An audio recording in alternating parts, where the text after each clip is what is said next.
You know that feeling, right? You're in a conversation and suddenly there's this weird tension. Something just feels off. Well, it turns out we're all playing by a set of unwritten social rules, all day, every day. Most of the time we don't even see them, but they're literally the blueprint for how we talk to each other. And today, we're going to decode one of the most powerful rules of them all. So let me just paint a picture for you with a pretty wild real-world example. Back in 2013, Toronto's mayor at the time, Rob Ford, got hit with this very direct question. But honestly, what was almost as stunning as his answer was the 8 full seconds of silence that came first. I mean, that pause was absolutely deafening. It told a whole story before he even said a word. And that's really the heart of what we're talking about today. How can nothing, just a simple pause, a little break in the rhythm, carry so much weight? Why is it that sometimes silence is the loudest thing in the room? Well, to answer that, we need a way to think about it, a framework. And the key to unlocking this whole mystery is a really cool idea from communication studies called expectancy violations theory. It sounds a little academic, I know, but here's all it is. It's the theory that explains our gut reaction when someone does something we just did not see coming. It's all about what happens in our brains when people break those invisible rules we all live by. And here's a fun fact about it. The theory didn't even start with conversation. It was first cooked up by a researcher named Judy Burgone, who was studying how we react when people get into our personal space. You know, like that person at a party who stands just a little too close when they talk to you. Yeah, that feeling. So what the theory says is that whenever a social rule gets broken, our brain performs this lightning-fast, totally subconscious calculation to figure out what it all means. So let's break down the 3 parts of that mental math. First up, there's expectancy. This is just your brain's prediction for what should happen. It's based on everything from big social rules like, shaking a hand that's offered to you, to the specific relationship you have with someone. It's basically your internal script for what's normal.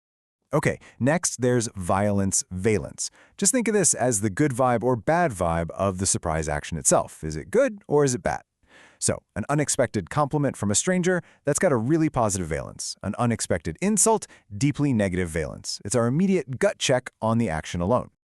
And finally, maybe the most important piece of the puzzle, communicator reward valence. This is all about the person, the violator.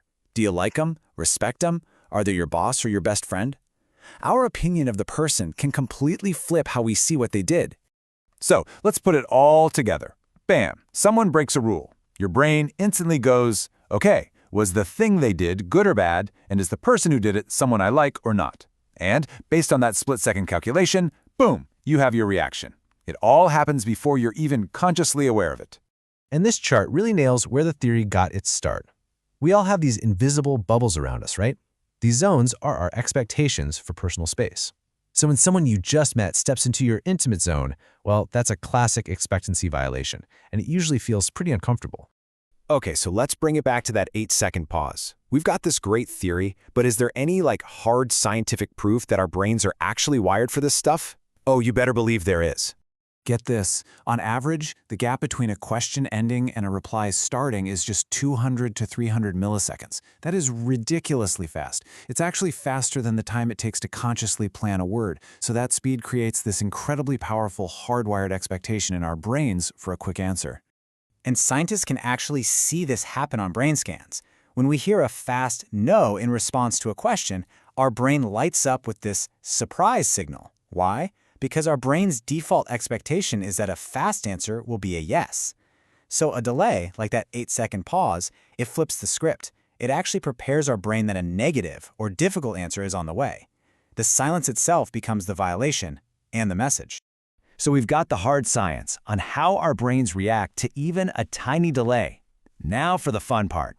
Let's zoom out and see how this plays out everywhere in our daily lives. Because I promise, once you know what to look for, you'll start seeing these violations absolutely everywhere. Let's talk online dating. You compliment someone, right? You have a great smile. The expected response is thanks, or something like that. But if they reply with, I know, right? It just feels weird. It violates that social script and, no surprise, studies show it creates a much more negative impression. That's EVT at work. Or how about social media? Getting unfriended is the violation. But your reaction, if it's a close friend, is going to be completely different than if it's some random acquaintance you met once, right? That's because your communicator reward valence for your friend is super high, so the violation feels way bigger. Who does it? Changes everything. Here's a perfect one from the workplace that shows the power of the person doing the violating. You shoot off an urgent email to your boss, and you just hear crickets. Now, you're going to interpret that silence very differently than if you got a slow reply from the new intern. From the boss, you probably think, wow, they must be really busy. From the intern, you might think, are they dropping the ball? Same violation, slow reply, but the status of the violator completely changes how you read it. And let's wrap up with one we have all been on the receiving end of. It's so common, it has its own name now, phubbing. It's when you're trying to talk to a family member and they're just staring at their phone. They are violating the most fundamental expectation of a conversation, that you'll pay attention, and it can feel like a real slap in the face. So, after diving into all this, the theory, the brain science, the real-world examples, what's the big picture? Why does understanding this little social calculator in our brains even matter? Well, here are the big things to remember. 1. Those unwritten social rules are incredibly powerful. 2. When a rule gets broken, don't just write it off as awkwardness. It's data. It's a clue that's telling you something. 3. Always consider the source. Who breaks the rule is just as important as what rule they broke. And finally, if you really get this, it's like having a secret decoder ring for human behavior. So the next time you feel that long pause in a conversation, or someone stands a little too close, or an email goes unanswered, you'll have a choice. Are you going to see it as just some awkward moment, or are you going to see the hidden message that it's sending?